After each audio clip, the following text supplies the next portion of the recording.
సనాతన ధర్మానికి వారసులమై ఉన్నాము. మనందరిలో కూడా దైవత్వం అన్నటువంటిది ఉంది. మనందరిలో కూడా దేశభక్తి అన్నటువంటిది ఉంది. ఈ రోజు ఇంతమందిని ఇక్కడ సమావేశం అయి ఉన్నాము కలిసి ఐక్యమత్యమే కారణం.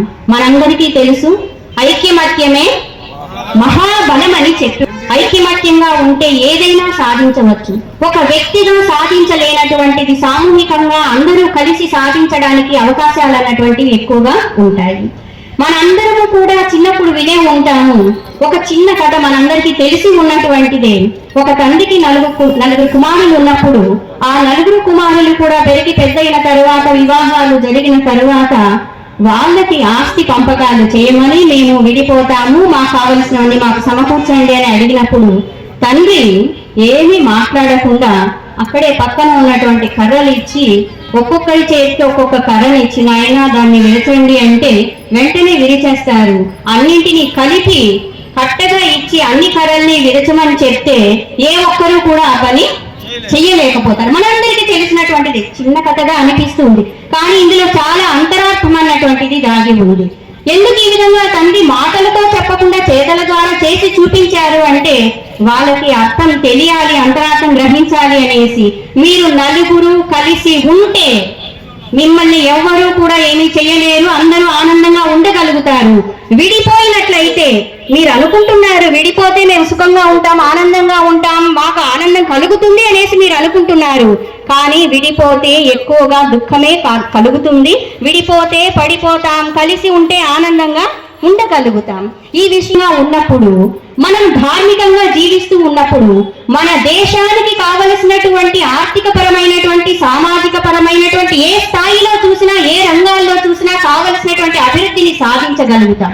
ఎవరికి వాళ్ళను స్వార్థపూరితంగా ఆలోచిస్తూ ఉన్నట్లయితే నేను నా ఇంట్లో వాళ్ళు బాగుంటే చాలు అనుకున్నారు అనుకోండి, అప్పుడు ఒకటి గమనించాలి, నేను మన ఇంట్లో వాళ్ళు బాగుందాము అని అనుకోవడం మంచిదే, బాధ్యతాయుతంగా ఉండాలి. కానీ మనందరము కూడా సమాజంలో సభ్యులుగా ఉన్నాము, దేశ పౌరులుగా ఉన్నాము. మనం బాగుండాలి, అందరూ కూడా బాగుండాలి, అందరూ బాగుంటేనే మనం కూడా బాగుంటాము అన్నటువంటిది గుర్తించాల్సి ఉంది. ఈ కాలంలో చూస్తూ ఉన్నాము, అందరం కూడా ఉమ్మడి కుటుంబాలు అన్నటువంటివి తగ్గిపోతూ వస్తున్నాయి, దాదాపుగా కనుమరుగు అయిపోతూ వస్తున్నాయి. పూర్వకాలంలో ఎమోషనల్ డిపెండ్ ఆలోచన చేయాలి. ఈ కాలంలో మనం చూసినట్లయితే ఇతరుల మీద దేనికోసం ఆధారపడుతున్నారు అంటే కేవలం ఆర్థికంగా మాత్రమే కాదు, మనల్ని ఎవరైనా నిజంగా ప్రేమించి గౌరవించే వాళ్ళు ఉన్నారని వెతుక్కోవాల్సి వస్తుంది. ఇంట్లో వాళ్ళు కూడా సరిగా చూసుకోనటువంటి పరిస్థితులు ఏర్పడుతూ ఉన్నాయి. ఎవరికి వాళ్ళు విడిపోతూ ఉన్నారు, ఎవరి స్వార్థం వాళ్ళు చూసుకుంటూ ఉన్నారు, కొన్ని సుఖంగా ఉన్నారా అంటే అది లేదు.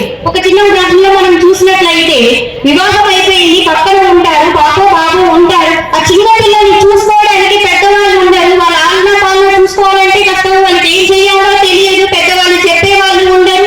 పెద్దవాళ్ళు ఉంటే కష్టం అనుకుంటే వాళ్ళ అనుభవము వాళ్ళ యొక్క ఆత్మీయత అన్నటువంటి తర్వాత తరాలకి ఏ విధంగా అందుతుందో ఒకసారి ఆలోచన చేయాల్సి ఉంటుంది. ఒకసారి గమనించి చూసినట్లయితే మన కుటుంబ వ్యవస్థ ఎంత ఉన్నతంగా ఉంది, మన సనాతన సాంప్రదాయాలు ఎంత ఉన్నతంగా ఉన్నాయి, పెద్దవాళ్ళ యొక్క అనుభవం ఎంత గొప్పది అన్నటువంటిది గుర్తించాల్సి ఉంది. ఒకనొక రాజ్యంలో కరువు కాటకాలన్నీ వచ్చి అంతటా కూడా పంట అన్నటువంటిది లేకుండా పోయినటువంటి సమయంలో ఆ రాజ్యంలో ఉన్నటువంటి ఒక మహారాజుకి ఏమనిపించిందో ఏమో తెలియదు, కానీ మా రాజ్యంలో అందరూ యువకులే ఉండాలి, ఎక్కడో కూడా ఆడిపోతూ ఉంటారు. ఈ కుమారుడు తండ్రి దగ్గరికి వచ్చి మాట చెప్తారు, ఏంటైనా ఈ మధ్య ఆహారం సరిగా ఉండటం లేదు, మంచినీళ్లు తాగుతున్నాం, ఏంటి పరిస్థితి అని అంటే, తండ్రి మన రాజ్యంలో ఈ విధంగా కరువు అన్నటువంటిది వచ్చింది, ఏం చేయాలో ఎవరికి తెలియడం లేదు అంటే ఆయన ఒక మాట చెప్తారనమాట. నాయన పరిస్థితి ఎలా ఉందంటే మళ్ళీ పంట వేయడానికి వాళ్ళ దగ్గర గింజలు కూడా లేవన్నమాట, విత్తనాలు లేనటువంటి పరిస్థితి. ఆ తండ్రి ఏం చెప్తారంటే, నాయన నువ్వు వెళ్ళేసి పొలానికి వెళ్ళేటువంటి దారులు ఉంటాయి కదా, వెళ్ళి దున్ను అని చెప్తారు. ఇతనికి అర్థం కాదనమాట. ఉంటాయి కదా కాలిబాటలు, దారులు అంతా ఉంటాయి కదా, బండ్లు వెళ్ళే దారులు, ఆ దారుల పక్కన దున్నడం మొదలు పెడతారనమాట.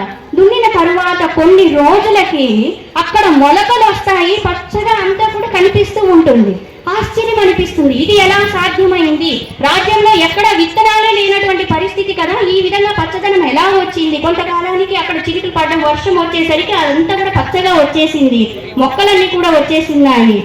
దీనికి కారణం ఏంటి అంటే ఆయన అనుభవజ్ఞుడు, పెద్దవారు, ఆయనకు తెలిసిన విషయం ఏంటి అంటే మనము ఇంతకు ముందు పంటలు అన్నటువంటివి పండించేటప్పుడు కోత కోసిన తర్వాత ధాన్యం అన్నటువంటిది ఇంటికి చేరవేస్తూ ఉంటాము కదా, ఆ సమయంలో అప్పుడప్పుడు పొలాల్లో పక్కన అక్కడ గింజలు అన్నటువంటివి పడిపోయి ఉంటాయి, దార్ల వెంట అన్నటువంటివి పడిపోయి ఉంటాయి అన్నమాట.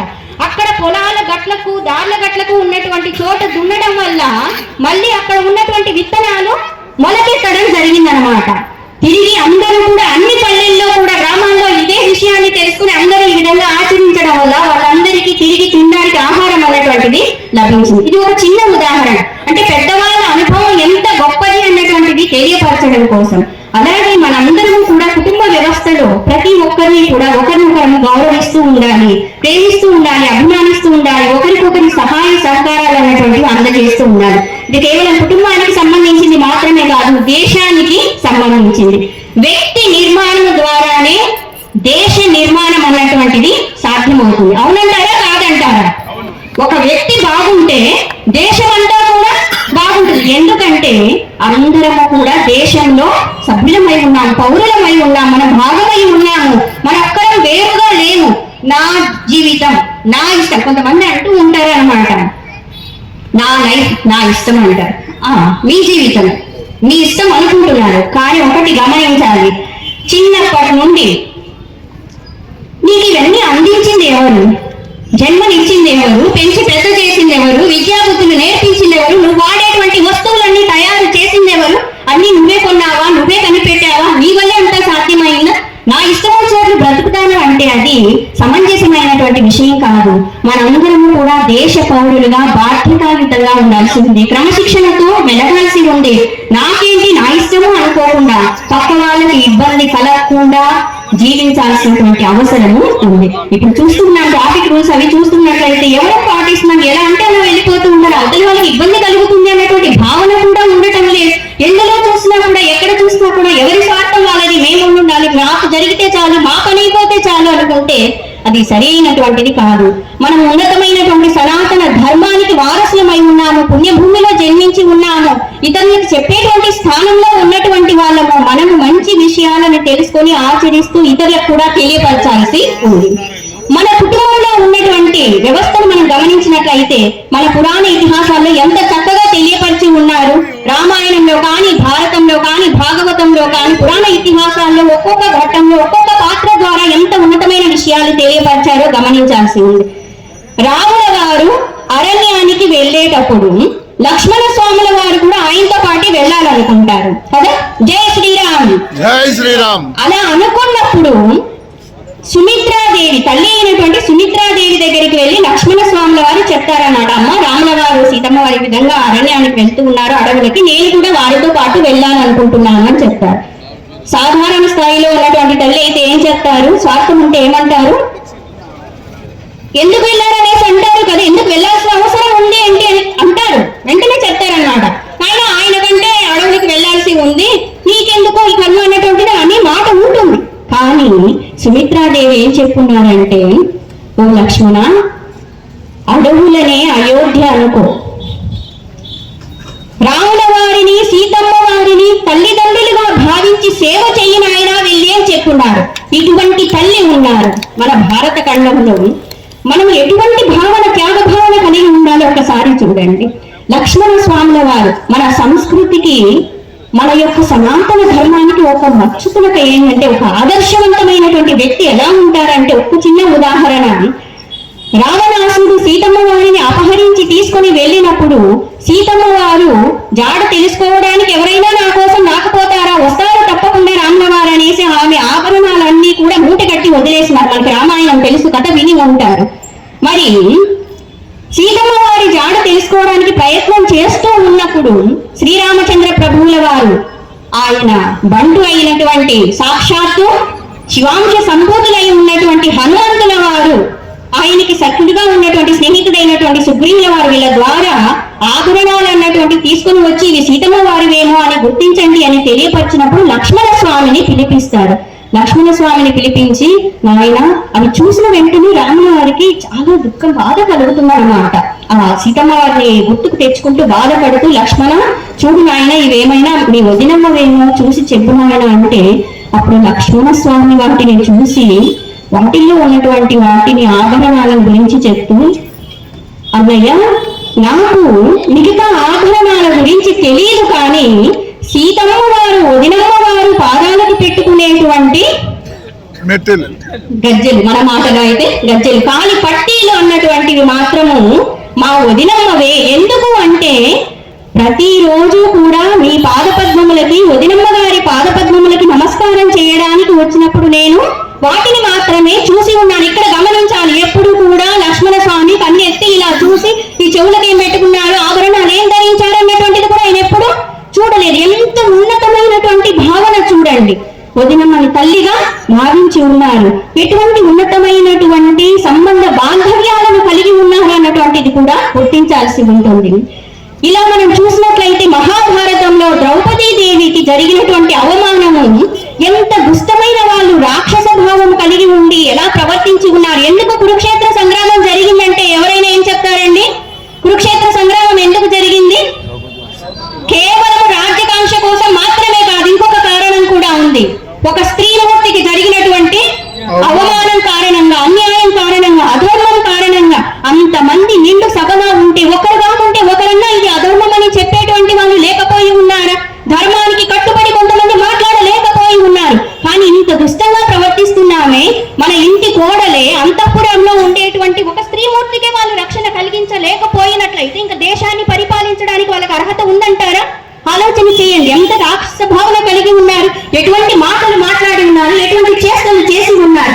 మహాభారతంలో మనం చూసినట్లయితే కురుక్షేత్ర సంగ్రామం జరగడానికి ముఖ్య కారణం వచ్చేసి ఒక స్త్రీమూర్తికి జరిగినటువంటి అన్యాయం, అధర్మమే కారణమై ఉంది. అమ్మవారిని అవమానించి ఉన్నారు. సాక్షాత్తు పరమాత్మ స్వరూపం శ్రీకృష్ణ పరమాత్మల వారు అండగా ఉన్నారు కాబట్టి సరిపోయింది. లేకపోతే అక్కడ ఉన్నటువంటి వాళ్ళు అక్కడే కాలి బూడిదైపోయి ఉండేవాళ్ళు వాళ్ళు చేసినటువంటి అరాచకానికి.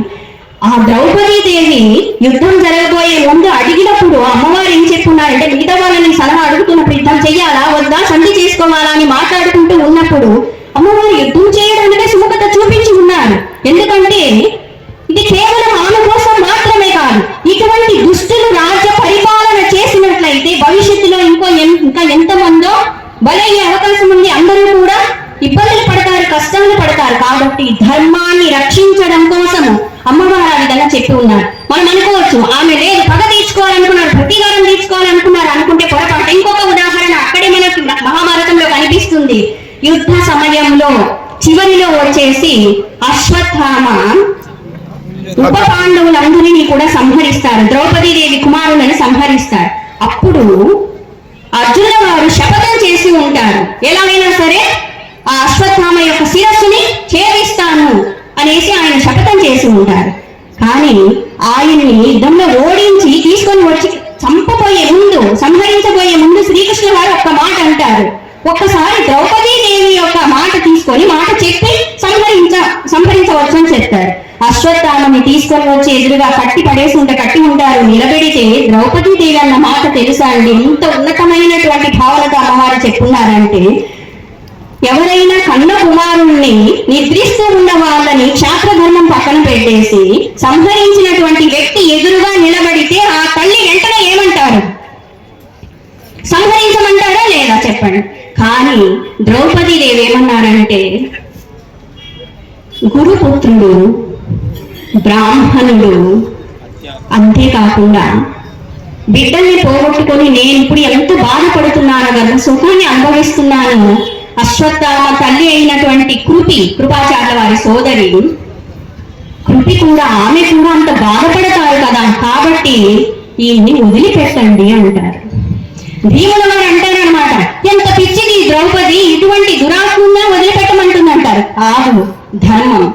మరి అక్కడ ఎందుకు యుద్ధం చెయ్యమన్నారు, ఇక్కడ ఎందుకు వదిలిపెట్టమన్నారు అంటే, అక్కడ యుద్ధం చెయ్యకపోతే ధర్మ సంరక్షణ జరగదు కాబట్టి వదిలిపెట్టద్దు, సంహరించండి అని చెప్పారు.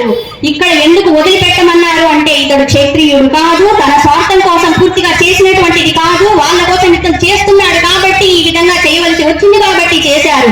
పైగా గురుపుత్రుడై ఉన్నాడు కాబట్టి ఈ విధంగా చేయడం మంచిది కాదు, ఇంకొక తల్లికి గర్భశోకం కలిగించడం మంచిది కాదు, వదిలిపెట్టమన్నటువంటి ఉదాత్త భావం కలిగి ఉన్నటువంటి వారు ద్రౌపది మాత.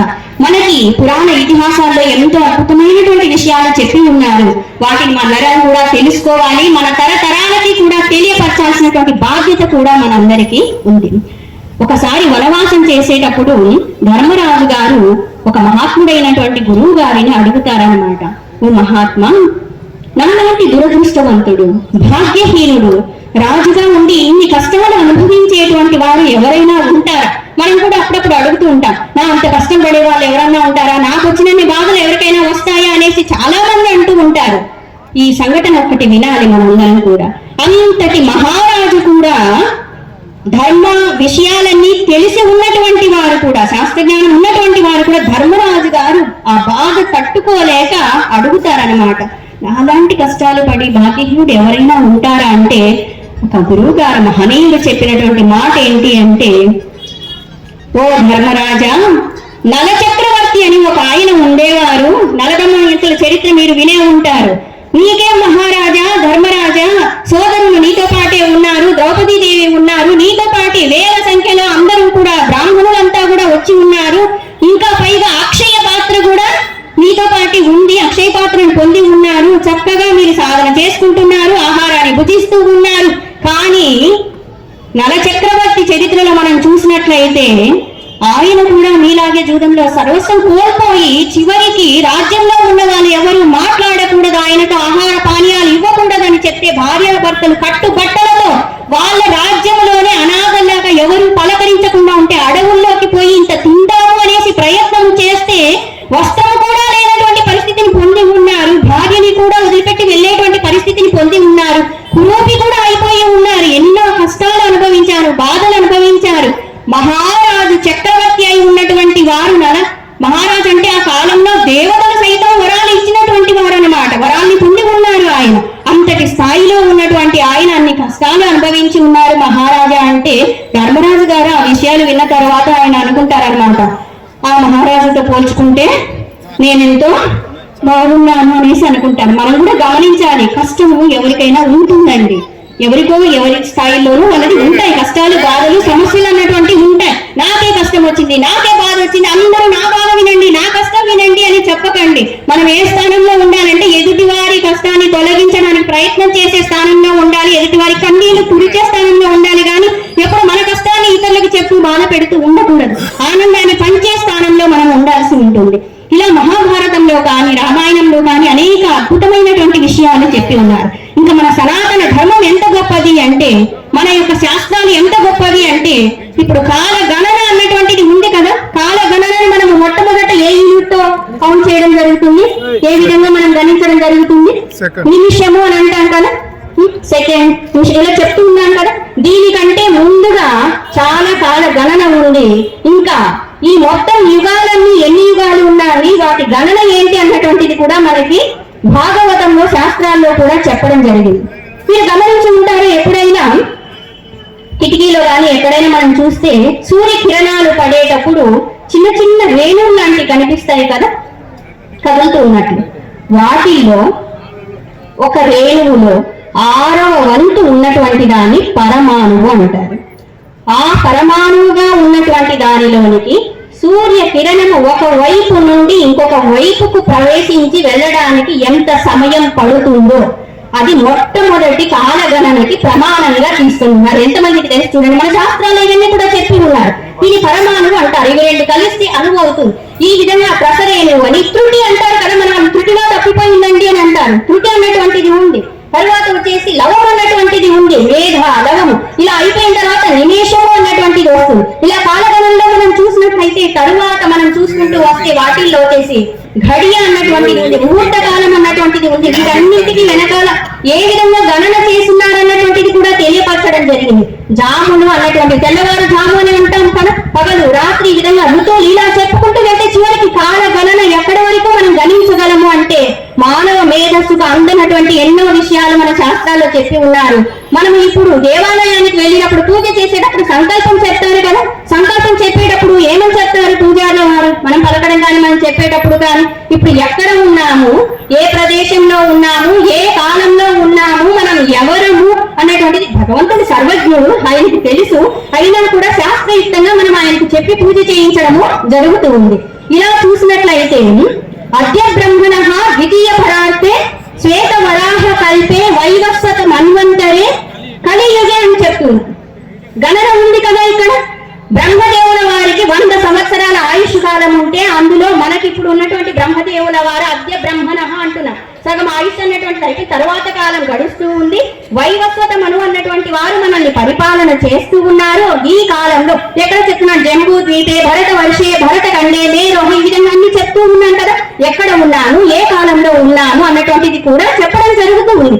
ఇటువంటి కాల గణన ఎలా చెప్పి ఉన్నారు, ఎలా చేసిన అంటే ఋషుల మునులు దర్శించి ఉన్నారు, చక్కగా మనకి శాస్త్రాల్లో బోధ చేసి ఉన్నారు. బ్రహ్మదేవుల వారికి 100 సంవత్సరాల ఆయుష్ కాలం అన్నటువంటి దానిలో వచ్చేసి ఆయన పగటికి 1000 మహాయుగాలు సమానము అని చెప్పున్నారు. మనకి ఇప్పుడు జరిగే కాలంలో మనం అనుకుంటాం నేను గొప్పవాణ్ణి, నేను గొప్పవాణ్ణి అంటాం. ఒక్కసారి ఇవన్నీ విన్నట్లయితే అఖిలాండ కోటి బ్రహ్మాండ నాయకులైనటువంటి ఆయన కనుసన్నల్లో అసలు సమయం కాల గణన ఎలా ఉంటుంది, ఎన్ని కోట్ల బ్రహ్మాండాలు అలా ఉద్భవించి నయమైపోతూ ఉంటాయి, అందులో మనం ఎక్కడున్నాం, ఏం చేస్తున్నాం ఒక్కసారి ఆలోచన చేయండి. కానీ మన సనాతన ధర్మం ఎంత గొప్పది అంటే సాక్షాత్తు పరబ్రహ్మ స్వరూపాన్ని సాక్షాత్కరింప చేసుకొని మోక్షాన్ని పొందేటువంటి భాగ్యం మనకి కలిగించడం జరిగింది. ఇటువంటి బ్రహ్మదేవుల వారు ఎంతో మంది వస్తూ పోతూ ఉంటారు. 1000 మహాయుగాలు ఎప్పుడు గడవాలి, ఆయనకి మళ్ళీ రాత్రి అంటే 1000 మహాయుగాలు లయమైపోతూ ఉంది. ఇలా రోజులు గడిచిపోతూ సంవత్సరాలు గడిచిపోతూ ఉన్నాయి. ఇటువంటి కాల గణన గురించి చెప్తున్నారు. ఇంకొక విషయం గమనించాల్సి ఉంది, సృష్టి స్థితి లయకారకుడు ఎవరు అన్నటువంటిది గుర్తించాలి. ఎవరైనా ఈ సనాతన ధర్మం ఎప్పటి నుంచి వచ్చిందండి, ఎవరు చెప్పారండి అంటే మన మూలాన్ని తెలుసుకోవాల్సింది. ఒక్కసారి ఆలోచన చేయండి, ఈ ప్రపంచం అన్నటువంటిది ఎలా ఏర్పడింది, ఎవరు సృష్టించారు? మనం అంటున్నాం కదా, దీనికి మూలం ఏంటి తెలుసుకోవాలంటే మహా మేధావులం ఉన్నాము అనేసి అంటున్నాం. ఒక్కసారి లాజికల్ గా ఆలోచన చేసినట్లయితే ఎవరికైనా సమాధానం చెప్పడానికి మన శాస్త్రాలు అన్ని విషయాలు చెప్పి ఉన్నారు. సృష్టి ఎప్పుడు మొదలైంది, ఎలా మొదలైంది అంటే చెప్పగలిగిన వాళ్ళు ఉన్నారా? మన శాస్త్రాల్లో సమాధానం ఉంది. ప్రపంచము అంటున్నాం కదా, పంచమహాభూతాలతో తయారైనటువంటిది. ఆకాశము, గాలి, నీరు, నిప్పు, భూమి వీటితో తయారై ఉన్నటువంటిది. మరి వీటిని ఎవరు తయారు చేస్తున్నారు? మనం ఎంత అజ్ఞానంలో ఉన్నాం అనిపిస్తుంది అంటే ఒక్కొక్కరు చెప్పే మాటలు వింటూ ఉన్నప్పుడు కానీ అనిపిస్తూ ఉంటుంది, ఇప్పటి నుంచి ఇది మొదలైనటువంటిది, ఇదే సర్వస్వము, ఇదే శాశ్వతము అంటూ ఉంటే చాలా హాస్యాస్పదంగా అనిపిస్తుంది. అసలు ఈ భూమిని ఎవరు సృష్టించున్నారు అంటే ఇంతకు ముందు సంవత్సరాల్లో ఎవరు లేరా? 1000 కోట్ల సంవత్సరాల ముందు ఈ భూమండలం లేదా? మనందరికీ తెలుసు. చిన్న విషయమే ఇది. వరాహ అవతారంలో భగవంతుడు వరాహ అవతారాన్ని పొంది సముద్ర జలాల్లో ఉన్నటువంటి భూమండలాన్ని మొత్తం తీసుకొచ్చి సముద్ర జలాల మీద నిలబెట్టి ఉన్నారు. అప్పుడు భూమిని ఎవరు సృష్టించున్నారంటారు? ముందు కూడా ఉంది. మరి భూమండలంలో ఉన్న ఈ భాగము నది, భాగము నీది అనేటువంటి అజ్ఞానంలో ఉంటే ఎలా? ఒకసారి ఆలోచన చేయాలి. దీని మూలం ఏంటి, ఎక్కడి నుంచి వచ్చింది? ఇంకొక విషయం, బ్రహ్మదేవుల వారి నుంచి వచ్చినటువంటి మానసిక సృష్టి తరువాత సృష్టి ఇంకా విస్తరించాలనేసి స్వయం భూమనము శతరూపలను సృష్టించి వాళ్ళకి ఈ భూమండలం ఇవ్వడం కోసం భగవంతుని వేడుకుంటే ఆయన వరాహమూర్తి అవతారంలో వచ్చి హిరణ్యాక్షుని సంహరించి భూమండలాన్ని తెచ్చి సముద్ర జలాల మీద నిలిపి ఉంచడం జరిగింది. మనల్ని అందరినీ మానవులని ఎందుకంటారండి? ఒక్క విషయం, మనమందరం మానవులం కదా, మానవులని ఎందుకు పిలువబడుతున్నాము అంటే మనందరము కూడా మను సంతతికి చెందిన వారం కాబట్టి, స్వయంభూమను యొక్క సంతతికి చెందిన వారం కాబట్టి మనల్ని అందరినీ మానవులు అని పిలవడము జరుగుతుంది. ఒకసారి మూలాలని చూసినట్లయితే పరబ్రహ్మ స్వరూపం నుండే సర్వము వచ్చింది, పరబ్రహ్మ స్వరూపంలోనే సర్వము లయమవుతుంది. అందుకే వసుదైవ కుటుంబకం అన్నటువంటిది చెప్పడం జరుగుతూ ఉంది.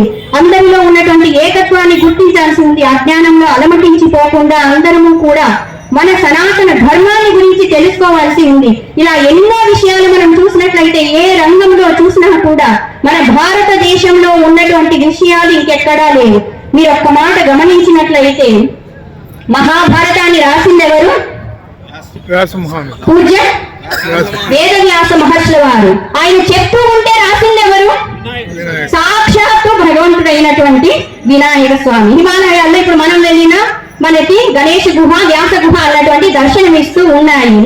మహాభారతం గురించి చెప్పేటప్పుడు ఒక మాట అంటారనమాట, ఇది హాస్తి తదన్యత్ర ఎన్నే హాస్తి నటత్వచితు అని చెప్పినారు. ఈ మహాభారతంలో ఉన్నటువంటిది ఇంకా ఎక్కడైనా ఉంటుంది, మహాభారతంలో లేనటువంటిది ఇంకెక్కడ ఉండదు అని చెప్పున్నారనమాట. ఏ విషయంలో అయినా, ఏ రంగంలో అయినా దేనికి సమాధానం కావాలన్నా ఇది ఎలా ఉంటుందని తెలుసుకోవాలంటే మన శాస్త్రాలు మూలమై ఉన్నాయి. ఇంత అద్భుతమైనటువంటి జ్ఞానం మన దగ్గర ఉంది. ఈ కాలంలో అంటున్నాము ఈ రంగంలో అభివృద్ధి చెందున్నాము అనేసి చెప్పుకుంటూ ఉన్నాము కదా. ఒక విషయం గమనించండి, మన భారతదేశంలో ఉన్నటువంటి శిల్పకళ ఎంత అద్భుతమైనటువంటిది, మన దేవాలయాలు ఎంత అద్భుతంగా ఉన్నాయి, వైద్య శాస్త్రం ఎప్పుడో మనకి ఈ శాస్త్ర విషయాలన్నీ కూడా వేదాల్లో తెలియపరచడం జరిగింది. విమానం కనిపెట్టింది ఎవరు అని మన పిల్లల్ని అడిగితే ఏం చెప్తారు? ఏదో సమాధానం చెప్తారు కదా, పేరు చెప్తారు కదా. కానీ భరద్వాజ మహర్షుల వారి దీని గురించి ముందుగానే చెప్పి ఉన్నారు. మనందరికీ తెలుసు, పురాణ ఇతిహాసాల్లో దేవతలు కానీ మానవులు కానీ ఈ విమానాలని ఉపయోగించి ఉన్నారు. పుష్పక విమానం ఉంది అన్నటువంటిది కూడా మనకు తెలుసు. ఇంతవరకు ఎందుకంటే ఇప్పుడు కాలం వరకు మనం చూసినా కూడా మన కళ్ళ ముందు ఉన్నటువంటి ఎంతో మంది మహనీయులు సాక్షాత్తు భగవంతుని దర్శించినటువంటి వాళ్ళు ఉన్నారు.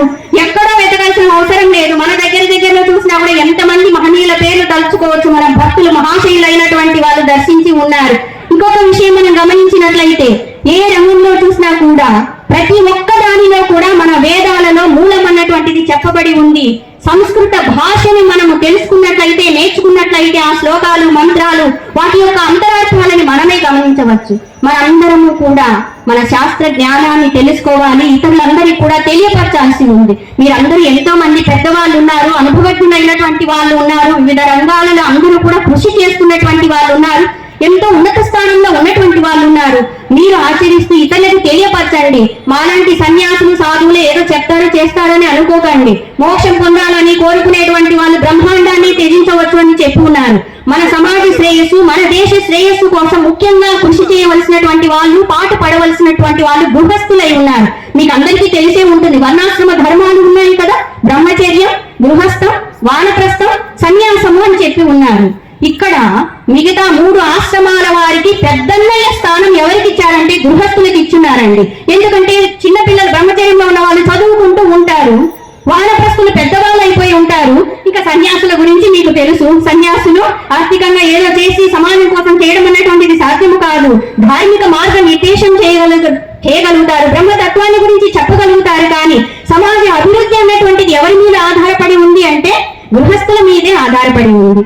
బ్రహ్మచర్యంలో ఉన్న వాళ్ళని, వానప్రస్థులుగా ఉన్న వాళ్ళని, సన్యాసులని అందరినీ చూసుకోవాల్సినటువంటి బాధ్యత గృహస్థులకు ఉంది. వీటన్నింటినీ గుర్తిద్దాం, మనందరం తెలుసుకుందాం, అందరికీ తెలియపరుద్దాం, భగవద్గీతను పఠిద్దాం, మన బంగారు భవిష్యత్తుకు బాటలు వేసుకుందాం. సనాతన ధర్మానికి మనందరము వారసులం అన్నటువంటిది ప్రపంచ దేశాలకి ఎలుగెత్తి చాటుదాం. బోలో భారత్ మాతాకి జై శ్రీరామ్, జై శ్రీరామ్, జై శ్రీరామ్, జై శ్రీరామ్, జై శ్రీరామ్, జై శ్రీరామ్.